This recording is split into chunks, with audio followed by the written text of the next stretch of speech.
안녕하세요.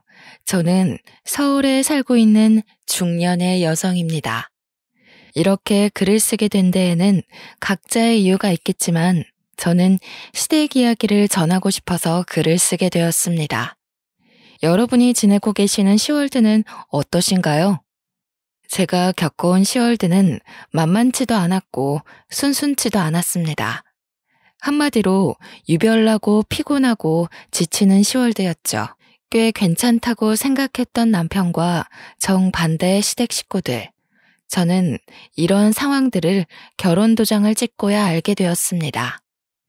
남편은 여우같이 어떤 내색 하나 없이 가족들이 다 평범하고 화목하다는 듯이 이야기를 했었는데 말이죠. 시댁은 왜 이렇게 저희들에게 시련을 안겨주는 걸까요? 곰곰이 생각을 한 지가 벌써 10년이 넘는데도 아직 답을 찾지 못했습니다. 혹시 답을 아시는 분이 계시다면 저에게 꼭 알려주시길 바랍니다. 제가 이런 상황이 펼쳐질지 처음부터 알았더라면 같은 선택을 하며 남편과 결혼을 했을까요?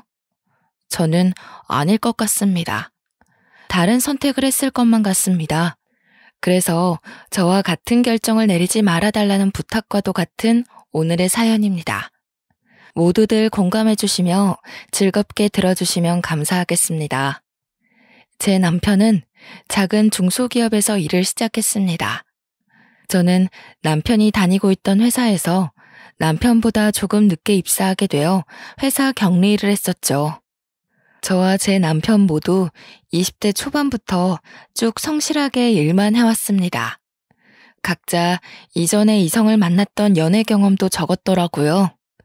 그랬던 저희 둘을 모두 알고 있던 회사 사람이 중간 다리를 놓아줬습니다. 그렇게 저희 둘은 처음으로 만남을 가지게 되었습니다. 사실 그렇게 만나서 결혼까지 하겠어? 하는 마음으로 가볍게 나갔던 자리였는데 어떻게 사람 관계라는 게 정말 한 치 앞도 알 수 없는 것 같습니다.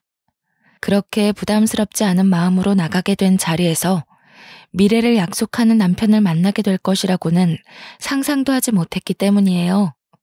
서로 큰 기대가 없이 회사 사람의 부탁으로 나갔던 자리에서 의외의 호감을 가지게 된 저희 둘은 그 다음 식사 자리를 약속하고 헤어지게 됐습니다.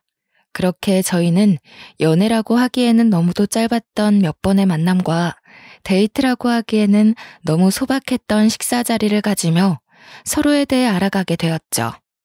대화를 나누어 볼수록 남편은 지극히 평범한 가정에서 살아온 사람이었어요.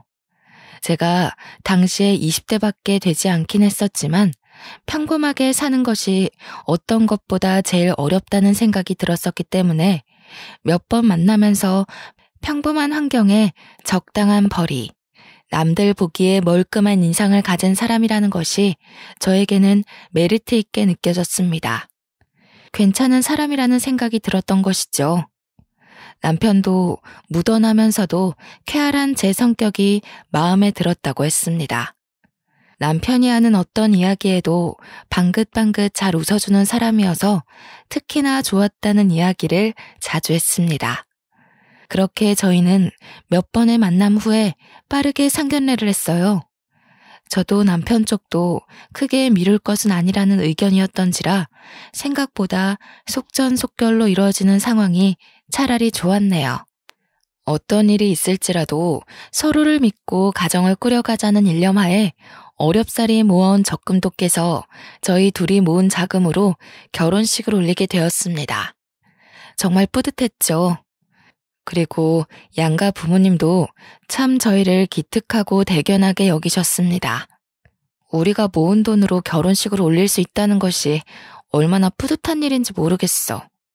내 주변 친구들만 봐도 각자 부모님께 손을 벌리는 일이 다반사더라고. 우리는 우리 힘으로 처음부터 해낸 거니까 정말 끝까지 잘 살아봐요. 그리고 적금은 아깝게 깨긴 했지만 이제 결혼하고 신혼생활하면서 다시 빠듯하게 모으면 될 테니 너무 걱정 말자고요. 그래. 그렇게 하자.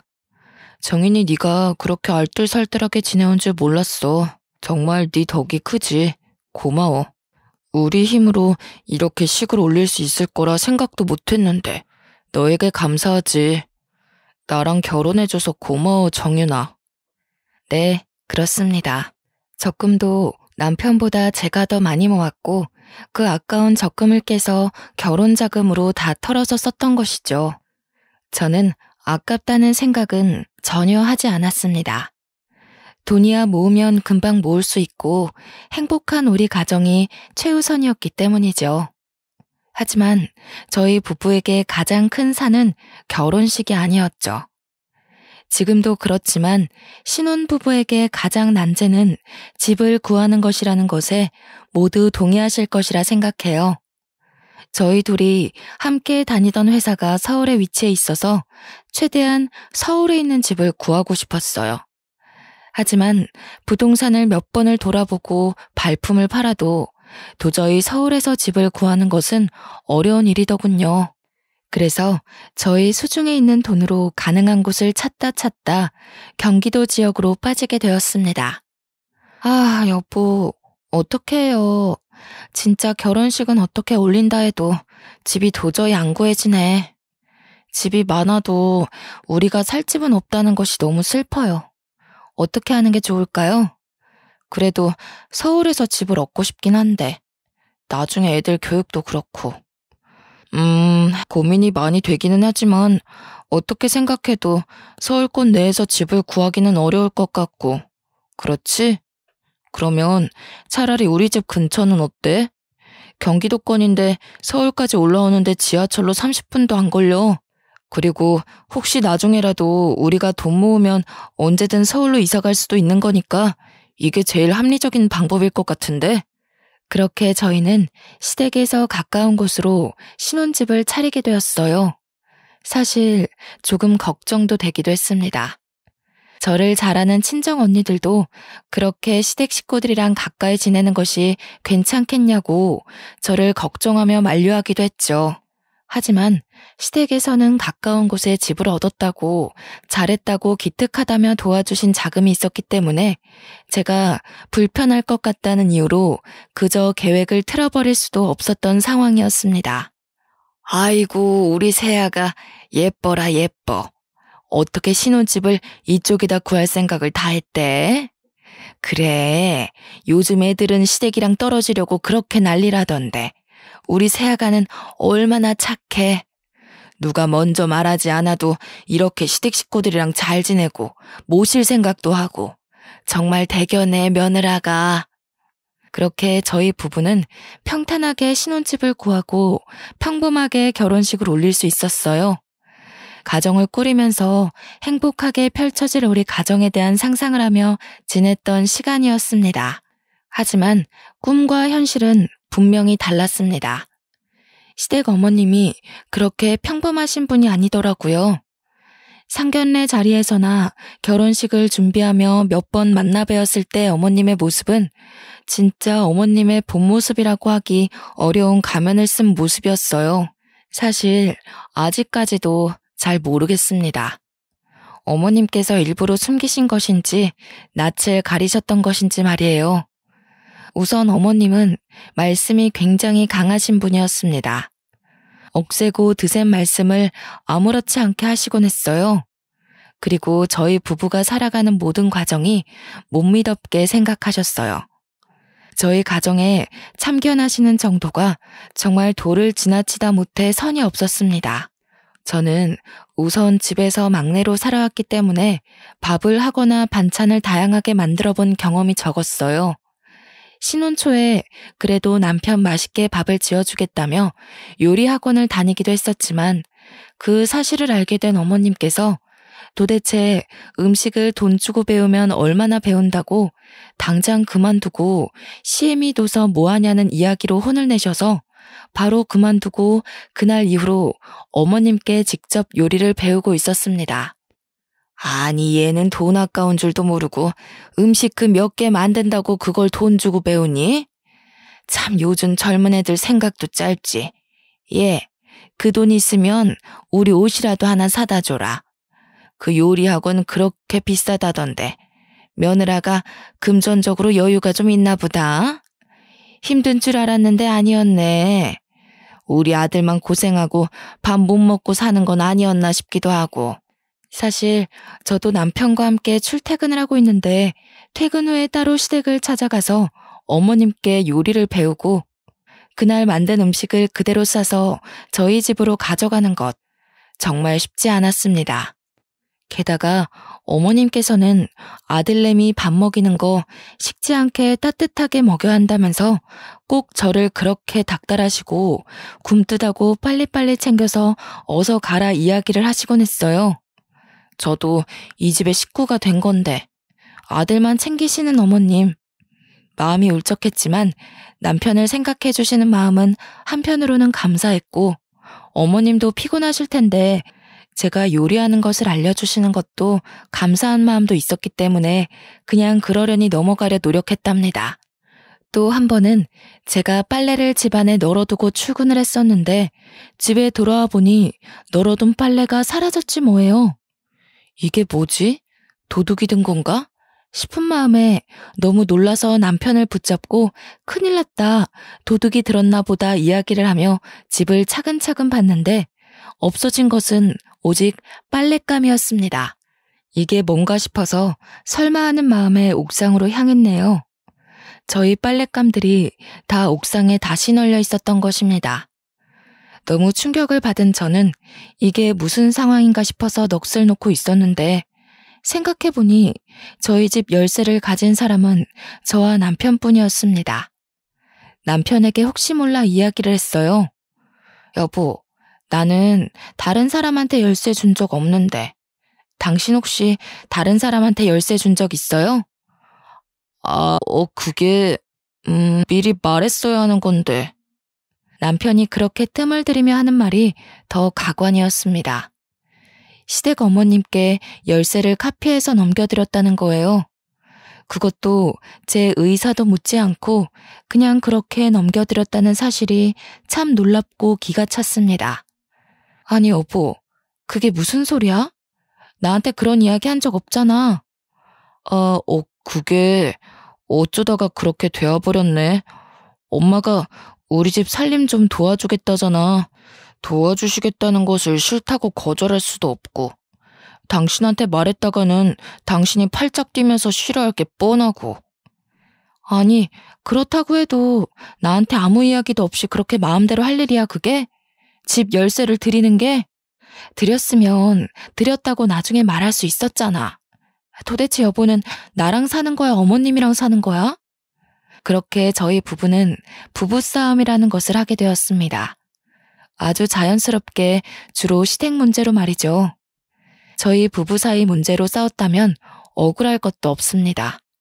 서로 고치고 서로 잔소리하며 맞춰나갈 문제이기 때문이에요. 하지만 예상치 못했던 시어머니의 참견은 끝이 없었어요. 가장 이해하기 어려웠던 사건을 소개해드리려 해요. 시댁과 가까운 곳에 신혼집을 차려서 이사를 갔음에도 주택에서 지내시던 시댁 어머님이 방을 내어줄 테니 집으로 들어오라는 말씀을 하셨습니다. 동시가, 며느라가, 어차피 이렇게 가까이 지낼 거 뭐하러 그 집서 고생을 사서 하니? 돈은 돈대로 나가고 그냥 우리 사는 집에 들어와. 방도 동식이 살던 방 하나도 안 치우고 그대로 있어서 며느라가 집만 챙겨서 몸만 들어오면 된단다. 같이 살면 얼마나 좋니? 밥도 오손도손 먹고 이야기도 많이 하고. 너희 직장 다니면서 피곤하지 않니? 애미가 되어서 밥 좀 차려주고 따스한 음식 먹이고 빨래도 하고 챙겨주고 싶어서 그렇지. 너희 고생 덜 시키려고. 어머님께서는 저희를 덜 고생시키고 더 배려해 주시려는 마음이시라고 하더군요. 하지만 저는 도무지 이해가 어려웠습니다. 시댁과 이만큼 가까이 지내게 된 것도 엄청난 고민 끝에 들어오게 된 것이기 때문이죠. 어머님께서는 어디까지 원하시는 것인지 들어와서 사시는 것까지 원하시다니. 달콤할 것만 같았던 신혼생활은 어느새 불편한 현실이 되었고 저희 부부는 끊임없이 삐걱거리며 부부싸움을 했었죠. 여보, 어머니 얘기는 이해가 되긴 하지? 어떻게 생각해? 맨날 부정적으로 생각하지 말고 대화를 해보자, 이성적으로. 아니, 내가 이성적이지 않다는 이야기야?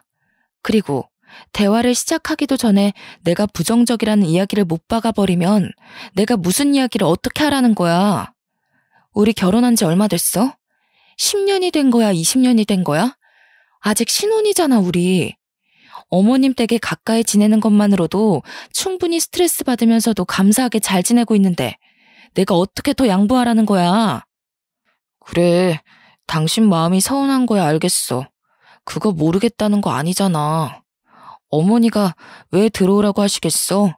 거리도 가깝고 어머니가 왔다 갔다 하시면서 우리 집안 살림 도와주시고 밥 해주시고 그러면서 전셋집 살아갈 바에 그 돈은 빼서 우리 비상금으로 갖고 있고 나중에 더 좋은 집 사면 되잖아. 생활비도 아끼고 엄마 밥 먹고 얼마나 좋아? 퇴근하고 편안하게 쉴 수 있는 거잖아. 우리 지금 퇴근하고 얼마 못 쉬고 집안일 하다가 지쳐서 자잖아. 이게 뭐야? 아니 그래서 어머님 댁으로 들어가겠다고? 귀엽고 그러시겠다는 거지? 부부싸움을 하는 것도 지치는데 남편은 진짜 남의 편인지 뭔지 자기 엄마 편을 그렇게 들어대는 것이었습니다. 아니 신혼인데 적어도 이 짧은 시기만이라도 제 편을 들어줘야 하는 게 맞지 않나요? 남편 꼬락서니가 너무 화가 나고 열이 받았어요. 남편은 계속 시댁 어머님께서 당신 생각이 분명히 있어 불렀을 거라며 끝까지 엄마 편을 드는 거예요. 저는 그래 좋다, 네 맘대로 해라 하는 심보로 화가 나서 친정언니네로 피신을 했어요. 언니, 나 진짜 너무 힘들어. 도대체 시댁이란 게 원래 이런 거야? 이렇게 피 말리는 게 시댁인가? 우리 엄마도 우리 집 열쇠 안 갖고 있는데 왜 시어머니만 우리 집 열쇠를 갖고 있어야 해? 내가 왜 다 참아야 하고 남편 좋으라고 요리학원 다니는 것도 그만두고 시어머니 밑에서 눈치 보며 요리를 배워야 하는 거냐고. 정말 이해할 수 없어 미치겠다니까. 열불이 나서 참지 못하겠다는 얼굴로 계속 볼멘 소리를 퍼부어대는 저의 모습을 보고 무뚝뚝한 친정언니도 어느새 제 편을 들어주며 같이 욕을 해주더라고요. 그게 얼마만에 시원한 마음이었는지 모르겠더군요. 저희 언니, 제 편 그렇게 쉽게 들어주는 사람이 아니었거든요. 결혼할 당시에도 어떤 살림살이도 보태준 것 없이 혼자 힘으로 해야 끝까지 씩씩하게 잘 사는 것이라며 덕담만 해주었던 언니였기 때문이에요. 그렇게 제 입장을 이해해주는 언니와 살아갈 수만은 없는 입장이었습니다. 회사에 가면 남편을 마주하고 아빠를 찾는 저희 아이는 어떻고요? 그래서 저도 작심하고 어머님과 남편 둘에게 제대로 된 대화를 해야겠다 마음을 먹었습니다. 어머님 생각에는 우리 부부가 둘 다 힘들게 맞벌이를 하고 있는 게 안쓰럽다는 입장이셨어요. 남편과 싸우면서 나누었던 대화, 동일하게 시어머니 입을 통해 듣게 되었습니다. 일 다녀오면 얼마나 지치니? 집안일 하기 힘들고 피곤할 테니 그냥 시댁으로 들어오면 편하게 밥 먹고 잠자고 얼마나 좋니? 그렇게 편하게 지내라는 의미였지 다른 건 아니었단다. 그렇게 분을 낼 일은 아니라는 생각인데 새아가? 남편이랑 너무 그렇게 날 세우며 싸우지 마라. 난 보기 안 좋다. 하지만 제 입장에서는 결혼한 지 얼마 안 되는 신혼에 곧 태어날지 모르는 아이가 생길 수 있는 것이기도 하고 시댁으로 들어가게 되면 어머님, 아버님 눈치를 볼 수밖에 없는 상황이었습니다. 쉬는 게 아닌 것이죠. 예를 들어서 주말에 몸이라도 편안하게 외식을 하러 간다고 해도 시부모님께서는 사치스럽다고 꾸중을 하시더군요. 어머머 얘들 좀 봐. 집에서 다 해먹을 수 있는 음식들을 못하러 밖에 나가서 비싼 돈 주고 그걸 사먹니 사먹길. 다들 배짱도 어지간히 좋다. 니들 그 돈 다 모아봐라. 티끌 모아 태산이란 말 모르니? 아직 애기도 어린데 어떻게 그렇게 돈을 팍팍 쓰고 사냐 쓰고 살기는. 진짜 어려워봐야 아껴 쓰고 덜 쓰고 저축하지 그치? 아직 멀었다 너희 부부. 그런데 저희가 시댁에서 살아가면서 어디 마음 놓고 외식이라도 한 번을 할 수 있을까요? 그리고 어디라도 놀러 가려고 계획을 한다 해도 시댁에서 지내고 있는데 시부모님을 쏙 빼놓고 갈 수 있겠어요? 결국 시댁으로 들어가게 되면 어떤 일에도 시댁 식구 의견에 맞춰서 움직이게 될 수밖에 없다는 것을 저는 알고 있었습니다. 불보듯 뻔한 일이겠죠. 하지만 어머님과 남편은 참 짝짝꿍도 잘 맞죠. 그냥 시댁 집으로 저희가 들어가서 사는 것에 찬성을 했어요. 얼마나 어렵게 힘들게 전셋집을 겨우 구한 것인지 남편은 누구보다 잘할 텐데 이런 결정을 내릴 수 있는 걸까요? 우라통이 터지다 못해 눈물이 찔끔 나는 기분이었어요. 제 의견이라고는 들리지도 않는 듯 모두 묵살이 되어버리는 시댁 식구들이 정말 미웠습니다. 저는 이렇게 물러날 수 없었습니다. 남편이랑 시어머니께서 어떻게 생각한다 해도 안 될 일은 안 된다 싶은 마음이었습니다. 그래서 저는 당장은 절대 안 되고 우선 시간을 두고 지내보며 생각해보자는 의견을 내세웠어요. 저는 도저히 절대 용납이 안 되고 납득도 안 됩니다, 어머님. 저희가 어머님 댁에 찾아뵙지 않는 것도 아니고 살림을 그렇게까지 못나게 하는 것도 아니지 않나요? 밥도 잘해 먹고 빨래도 알아서 잘해요. 저희가 알지 못하는 어머님의 완고한 기준이 있으시다는 거 잘 알겠어요. 그렇지만 저희 부부는 저희 두 명이서 해결해야 하는 문제라고 생각해요. 어머님 댁으로 들어간다고 해서 피곤했던 게 안 피곤해지고 치우던 걸 안 치운다는 것은 말이 안 되는 것 같습니다. 어머님, 안 됩니다. 저는 당장엔 절대 못 들어갑니다. 같이 가야 하는 제가 이렇게 완강하게 반대 입장을 보이니 남편도 시어머니도 주춤하는 모습이 있었습니다. 제가 여태 한 번도 이렇게 강하게 시어머니께 반대 의견을 보였던 적이 없었기 때문이었겠죠. 그렇게 다행히도 제 뜻대로 시댁과 가까운 문제의 신혼집에서 생활을 몇 년간은 이어갈 수 있었어요. 바로 아이가 생겼기 때문입니다. 아이를 임신하고 출산하는 과정에서는 시부모님도 어쩌지 못하시고 이사와라 들어와라 같이 살자는 말씀이 전혀 없으시더군요.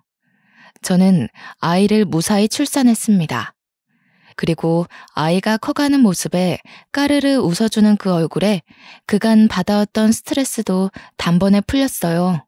저는 그렇게 아이를 바라보며 행복하게 살아갈 수 있을 거라 생각했었죠. 하지만 그렇게 강했던 어머님은 어디 가신 것이 아니었습니다. 어머님 친구분 중에 한 분이 다단계를 하신다는 것은 익히 들어와서 알고 있었던 사실이었습니다. 어머님과 굉장히 친했던 친구분이었는데 그 길로 빠졌다며 뒷이야기를 많이도 하셨기 때문에 알고 있었어요. 에이구, 그 바보 같은 순자. 나랑 국민학교 같이 다닐 때부터 그렇게 바보 같은 구석이 있었는데 나 이럴 줄 알았다니까. 다단계 빠졌다는 얘기는 애초에 했었지? 그래, 그거 말고 또 하나 더 시작했다네.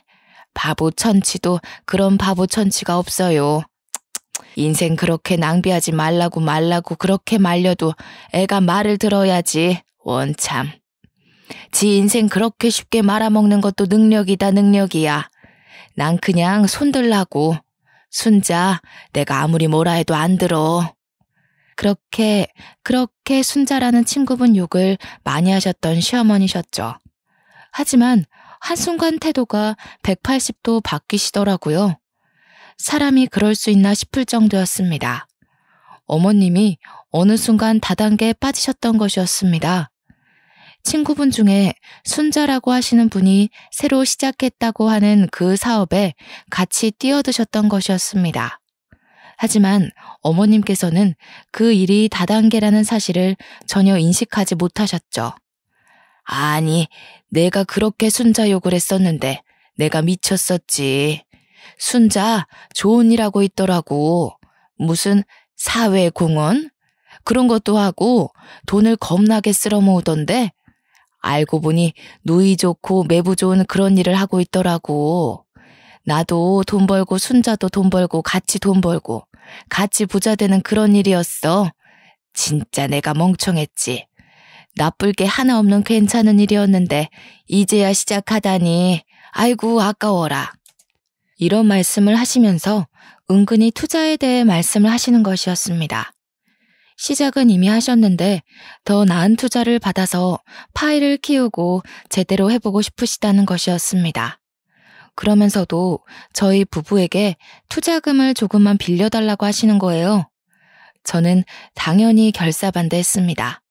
어머님께 그런 식으로 말씀드리면 안 되는 것은 알고 있었지만 직설적으로 다단계에 대해 안 좋은 이야기를 직접 말씀드렸고요. 어머님, 지금 무슨 일을 하고 계신지 알고 계세요? 그 좋다는 거 다단계예요, 다단계. 다 허울만 좋은 사업이지 다단계라고요, 어머니. 어머님 친구분이 다단계 하신다고 그렇게 욕하시고 미워하고 걱정하셨던 건 생각 안 나세요? 그런데 어떻게 이렇게 갑자기 투자까지 위험하게 하시면서 다단계를 해보시겠다는 거예요? 정신 차리세요, 어머님. 진짜 저희 집안 다 말아먹으면 어머님께서 책임지실 수 있으세요? 있는 재산 없는 재산 다 눈앞에서 한순간에 사라질 수 있는 심각한 일이에요, 어머니. 진짜 그만하셔야 해요. 저는 남편에게도 호소를 했어요. 어머니께서 다단계에 빠지신 것 같으니 어서 그만두시라고 해야 한다고 말이죠. 사실 초반에야 누구든 호기심으로라도 시작을 할 수 있다고 생각해요. 하지만 나중에 되어서는 내가 감당할 수 없는 눈덩이처럼 빚이 불어나기 마련이죠. 그렇기 때문에 더욱 빠져나오기 어려울 것이 뻔했습니다. 그래서 제발 어머니께 그만두고 나오시라고 말려야 한다는 이야기를 했어요. 제가 이렇게까지 치를 떨며 절대 반대하는 데에는 사실 이유가 있었어요. 남편에게는 차마 말하지 못했던 저희 집안의 치부였어요. 친정 식구 중에서도 다단계 빚 때문에 그렇게 고생을 했었기 때문에 저는 다단계라 하면 정말 끔찍했습니다. 아무리 좋고 이득만 보는 일이라고 해도 사실 그런 일이 이 세상에 존재하지 않을 뿐더러 엇비슷하게 그런 일일 수 있더라도 위험성이나 리스크가 있을 수밖에 없는 일이겠죠. 다단계, 그 끝을 너무도 잘 알고 있었기에 정말 시어머니는 어떻게 해서든 뜯어 말려야겠다는 생각뿐이었어요. 하지만 어머님은 제 이야기를 듣지 않으셨습니다. 귀담아 들어주시기는커녕 무시한 것에 가까웠죠. 제1금융권에서 끌어오기 어려운 자본들을 사채를 통해 모았고 주변 지인들한테까지 손을 뻗치고 투자금을 마련했습니다. 그렇게 여기저기서 끌어모은 돈은 억대가 넘어가는 큰 돈이었습니다. 그 큰 돈을 다단계 회사에 그렇게 쉽게 갖다 준 것이었죠. 저는 정말 화가 머리끝까지 나서 미쳐버릴 것 같았어요. 하지만 남편은 의외로 아무렇지 않게 행동했어요. 뭔가 이상하다 싶은 마음에 저는 계속 떠보고 물어봤네요. 여보, 어머님 다단계인 거 알고 있는 거 맞지? 그걸 알고도 어떻게 그렇게 천하태평이야? 말이 안 되잖아, 여보. 그거야 알고 있지. 어떻게 모를 수가 있겠어? 그거야 그런데 내가 침착한 게 뭐가 문제 있는 건지는 모르겠네. 아니, 여보. 어머님 다단계 더 깊게 하시기 전에 뜯어 말려야 할 거 아니야. 나만 마음 급하고 미칠 것 같은 거야? 이러다가 시댁 어르신들 살고 계시는 집도 날아간다니까? 다단계 그렇게 쉽게 볼 일 아니라고 정말로. 아무것도 아니라는 태평한 태도를 문제 삼으며 뭐 어머님이랑 둘이 비밀스러운 이야기가 오고 간 건 아니냐고 도대체 내가 알지 못하는 뭐가 있는 건지 똑바로 말하라고 남편을 쪼아댔어요. 끊임없는 추궁 끝에 나온 이야기는 더욱 충격적이었죠. 사실 어머니께서 남편에게 조금만 도와달라고 손을 뻗으셨고 남편은 수중에 돈이 없었지만 만들어내서라도 빌려드린 것이었습니다. 그것도 아이들 교육자금으로 우리가 차곡차곡 어렵사리 모아온 적금을 깨서 드린 것이었습니다. 진짜 내 남편이 갈 때까지 갔나 싶더라고요. 마마보이여도 이렇게 사리분별 하나도 제대로 못하는 마마보이가 있다니 뚜껑이 열리는 기분이었습니다. 머리에 스팀이 가라앉지를 않았어요. 저희 부부 둘 다 그렇게 벌이가 넉넉하지도 않고 어렵사리 쪼개고 쪼개서 생활비 덜 쓰고 덜 먹으며 미래를 위해 모아온 돈들인데 어떻게 그렇게 쉽게 어머님께 내어드릴 수 있는 걸까요? 아프시거나 급하게 일이 생기신 것도 아니고 이 돈을 시어머니 다단계 투자금에 드리는 것이 최선이었을까요? 저는 도무지 이해할 수 없었어요. 믿기지도 않았습니다. 저는 남편에 대한 신뢰가 와장창 모조리 깨져버렸어요. 어머님이 다단계에 깊게 빠지시면서 끊임없이 돈을 더 필요로 하셨죠. 사채업자로부터 독촉이 심해졌던 것도 그 시기였습니다. 그러다가 저희 부부에게까지도 사채업자가 쫓아와서 돈 갚으라고 난리치는 상황이 벌어지게 되었습니다. 저희 아이들에게만큼은 이런 모습을 정말 보이고 싶지 않았던 것인데 말이죠. 아이들도 상황을 알아버리게 되었고 뭐가 뭔지 알지도 못하면서 싸늘하고 차가운 분위기에 험악한 아저씨들이 소리를 꽥꽥 질러대는 통에 아이들은 그저 자지러지게 울더군요. 제가 걱정을 했던 일이 터지게 되었어요. 결국 사채업자 빚을 감당하지 못하고 시댁 어르신 집이 경매로 넘어가게 된 것이었습니다. 저희 부부를 그렇게 그 집에 들어와서 살라고 하셨는데 그렇게 쉽게 그 집을 넘기게 될 줄은 몰랐습니다.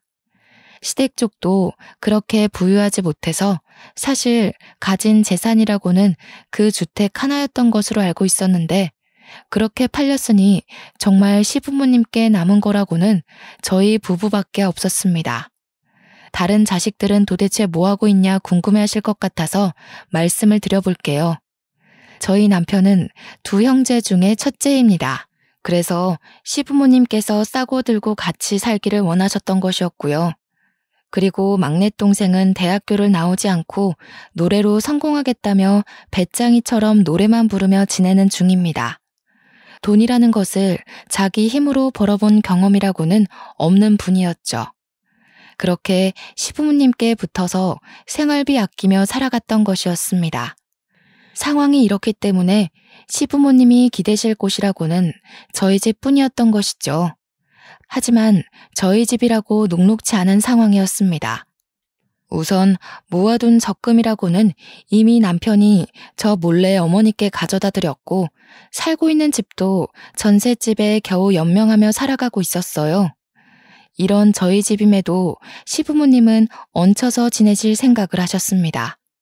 그리고 도련님도 오갈 데가 없어지게 된 상황이니 저희 집으로 얹혀 사실 생각을 당연히 하셨던 것이었겠지요. 아, 우리 집 이렇게 될 줄은 꿈에도 몰랐네. 저 노래 계속하고 엄마 아빠랑도 지내야 하는데 괜찮으시죠? 같이 집에서 지내는 것. 아이들도 제가 오며 가며 잘 봐드릴 테니 베이비시터는 안 써도 되겠어요. 되려 인심 써주듯 아이를 봐주겠다는 이야기를 하며 봉창 두드리는 소리를 하는 도련님을 보며 속이 더 타들어갔습니다. 저희 집이 그렇게 넓은 집도 아니고 아이들 키우며 겨우 살고 있는 집인데 도련님의 시부모님 두 분까지 들어온다니요. 이게 무슨 상상 초월하는 상황인지 저는 아직까지도 이해가 되지 않더라고요. 이제 정말 이건 아니다. 이렇게는 못 살겠다 생각이 들었습니다. 나를 속이고 다단계 투자금으로 적금을 빼주고 시댁에서는 다단계로 집이 경매에 넘어가고 빚은 왕창 생겨서 저희까지 사채업자에 시달려야 한다뇨. 생각만 해도 너무 끔찍하지 않나요? 우선은 제가 할 수 있는 일을 해봐야겠다 싶어서 별거를 하자고 남편에게 통보를 하고 아이들을 챙겨서 나왔습니다. 그렇게 당당하게 나왔어도 사실 제가 아이를 데리고 갈 수 있는 곳은 거의 없었습니다. 사채업자가 저희가 살고 있는 집, 시댁 어머님 집까지도 다 꿰차고 있었거든요. 여보, 나 더 이상은 한 지붕에서 못 살겠어. 사채업자는 왜 저렇게 끊임없이 끈질기게 구는지 모르겠고 사실 어머님이 사채 쓰신 것부터가 이해가 안 되는데 다단계는 또 계속 하시는 거잖아. 집안을 살려보시겠다 하면서도 다단계를 계속 하시는 것이 정말 말이 된다고 생각해? 이게 무슨 논리야? 당신도 어머니 말에 동의하는 거야? 왜 맨날 엄마 이야기만 하면 말이 없어지는 거야? 벙어리야? 엄마랑은 그렇게 쿵짝이 잘 맞아서 서로 돈도 다 빌려주고 나한테 안 한 얘기도 많잖아. 나 정말 못 살겠어. 당분간 애 데리고 나가서 지낼게. 그런 줄로만 알아. 어차피 회사에서 얼굴 보니까 괜히 나 찾겠다고 들쑤시고 다니지 말고.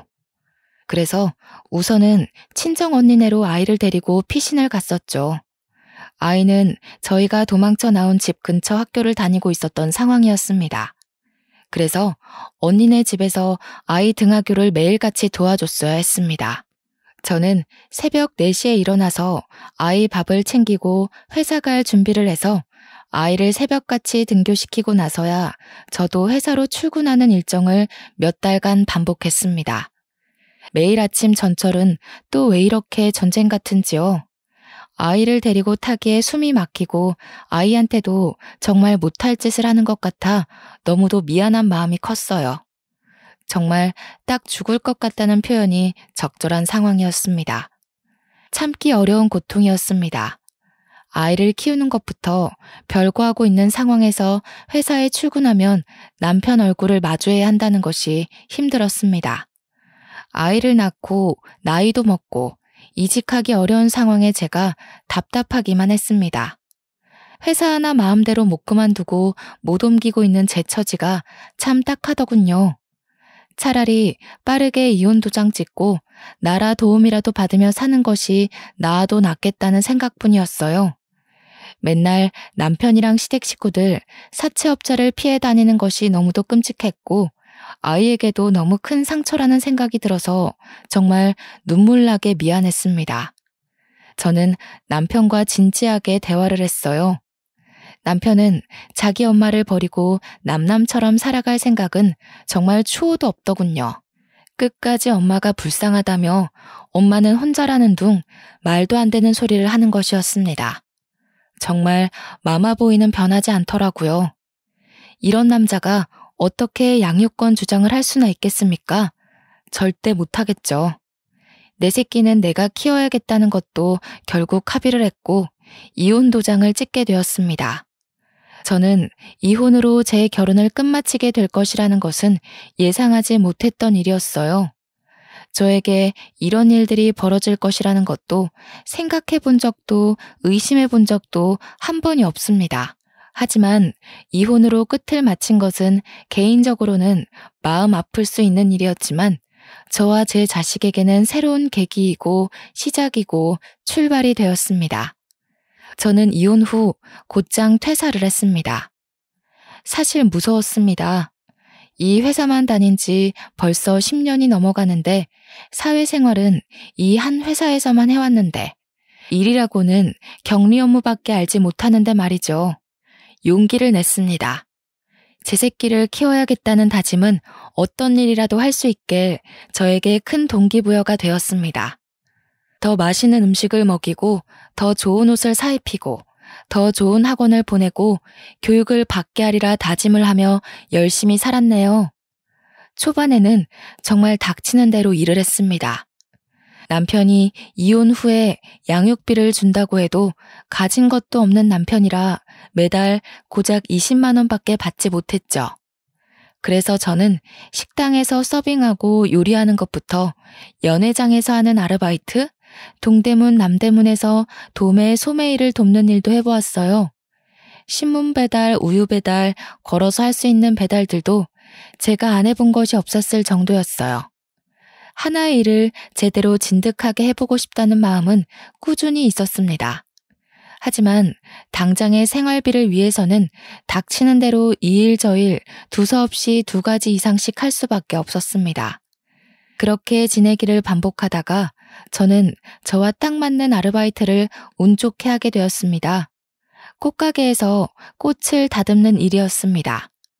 사람들은 그렇게 힘이 들고 손을 다치고 어렵다고 하는 일이었는데 저는 꽃을 만질 때만큼은 행복하고 생기가 돈 적이 없었을 정도로 꽃이 참 좋았습니다. 제가 이렇게 좋은 마음으로 일을 하고 있는 것을 주인분께서도 알고 계셨던 것 같습니다. 어느 순간 저에게 새벽에 일해도 괜찮냐고 제안을 하시더군요. 정윤 씨, 새벽에 꽃시장 가는데 같이 다녀볼래요? 막 어렵지는 않을 거예요. 차근차근 옆에서 알려줄게요. 저는 이 제안이 너무도 감사했습니다. 아이를 키우면서 더 이상 투잡, 쓰리잡은 어렵겠다 싶었는데 제가 일을 하던 꽃집에서 그것도 제가 가장 원했던 일을 더 배우면서 장사를 할 수 있는 것이 행복했습니다. 그렇게 꽃가게를 운영하는 방법을 하나하나 배우고 제 것으로 만들어 갔습니다. 생각보다 꽃을 다루는 것은 섬세하고 예민한 일이어서 아무나 맡지 않는다고 하는데 저는 꽃을 다루는 일이 섬세하고 예민해서 좋았습니다. 제가 다루는 대로 다루어지고 물을 주면 주는 대로 싱싱해지고 어떻게 잎사귀와 줄기를 자르고 어떤 꽃과 어떤 꽃을 곁에 두는지에 따라 분위기가 달라지는 그 성취가 참 좋았습니다. 하지만 안타까운 일이 생겼어요. 의지했던 사장님께서 몸이 편찮아지신 것이었죠. 그렇지만 위기가 기회로 찾아왔습니다. 그 가게를 저에게 인수해 주시겠다는 것이었죠. 그것도 따로 값을 치르지 않고 말이에요. 제가 지극정성으로 가게를 운영하고 아르바이트라고는 하지만 누구보다 열심을 내는 모습과 새벽에 어떤 일이 있어도 늦지 않고 일을 함께 해준 것이 고맙다며 저에게 가게를 맡기시듯 넘기신 것이었습니다. 저는 너무도 얼떨떨하고 몸이 아프신데 이렇게 넘겨주셔도 괜찮나 사장님이 걱정이 되었어요. 하지만 사장님은 이미 노후 자금도 넉넉히 챙겨두셨고 자식들도 자기 밥벌이하고 보험도 꽤 괜찮게 들어둬서 현재로서는 걱정이 크게 없다고 하시더군요.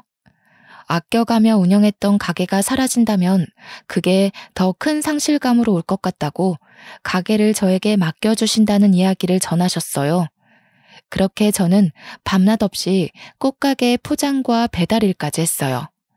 동네에서 꽤 입소문난 잘나가는 꽃가게 사장님이 되었죠. 백만장자는 아닐지라도 남편과 살며 눈칫밥 먹고 매일 울며 살았던 때보다 지금이 수천 배, 수억 배 행복하고 마음이 편안합니다. 저에게 결혼은 인생에서 정말 생각지 못했던 드라마 속에서만 보던 일들을 직접 겪을 수 있었던 경험치를 쌓을 수 있었습니다. 누군가에게는 축복과 같고 행복 그 자체일 것이라고 생각해요. 그리고 저는 그들을 보며 솔직하게 부러운 마음을 감추기가 어렵더라고요. 저도 행복하고 건강한 결혼 생활을 꿈꿔왔던 사람 중에 하나이기 때문입니다. 하지만 사람을 만나게 된다면 절대 가볍게 생각하지 마시고 천천히 그 사람의 내면까지 꿰뚫어보는 능력을 키워가야 한다고 생각해요. 사람은 결국 본성이 드러나기 때문이죠. 사실 콩깍지가 크게 씌어 있으면 다른 사람들에게는 보이는 점들이 우리에게는 눈 가려 보지 못하기도 해요. 하지만 저희 각자의 미래를 위해서 그리고 나 자신을 다치지 않게 보호하기 위해서라도 꼭 결혼 상대에 대해서는 신중에 신중을 가하는 것이 최고라는 생각이 듭니다. 그리고 저는 결혼 전에 제대로 해보지 못했지만 시댁 식구들과 합도 중요하니 가족들과의 만남도 가져보는 것도 괜찮은 방법 같네요.